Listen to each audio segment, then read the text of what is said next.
नमस्कार, हम हैं रंजित और आप सब देख रहे हैं हमारा unplug Ranjit Yadav YouTube channel. कल भैया प्रमोद प्रेम यादव जी के शो रहे पटना में, वो शादी समारोह में शो रहे और बहुत ही अच्छा शो है। और आज सुबह हम आप सबके अपना ब्लॉग में ये बतावे आई बानी कि कल सुबह 8 बजे को बड़ा ही प्यारा लोकगीत छूट रहा बा एनएस म्यूजिक जंक्शन मुकेश भैया जी के चैनल बा, वही चैनल से ये गाना छूट रहा बा देवरे के दिन बा। कल सुबह ये गाना छूटी भैया 8 बजे देवरे के दिन बा एनएस म्यूजिक जंक्शन से, जो कि मुकेश भैया के चैनल बा। बड़ा ही प्यारा गाना बा।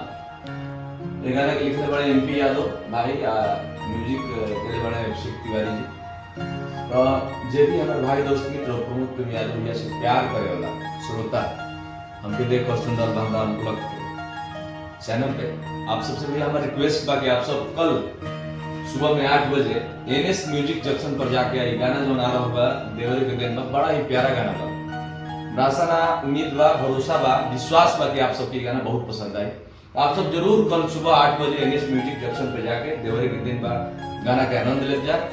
और कल एगो गाना हमारा भैया के प्रमोद प्रेम यादव जी के कल एगो बड़ा ही प्यारा गाना कल के छूटल बा।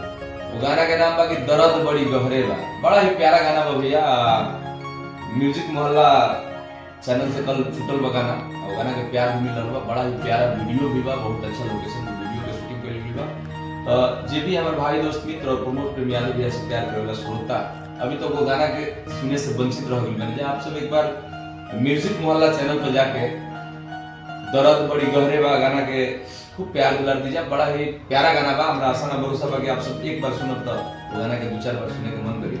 बाकी तो आप सब इतना प्यार दुलार दे रहल बनी हमरा भैया के हर गाना के, ग्राउंड से लेके रील्स पर यूट्यूब पर, माने एक तरफा आप सब प्यार दे रहल बनी।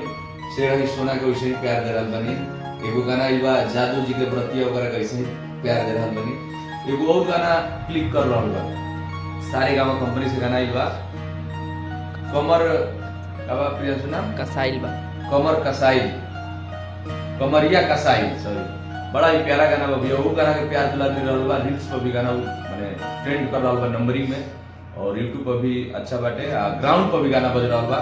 ओकरा बाद परी लागे तो ऐतिहासिक गाना आप सब बनेनी, ओकरा खातिर दिल से धन्यवाद।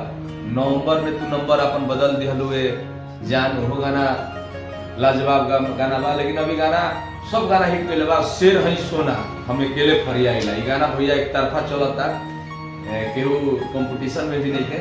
उ सब दिन सिर्फ इतना प्यार मिल रहल बा हमरा भैया के, टोटल क्रेडिट टोटल दिन आप सब भगवान रूपी श्रोता के बाद। तो ऐसे हमरा भैया आप सब प्यार दुलार बनैले रही।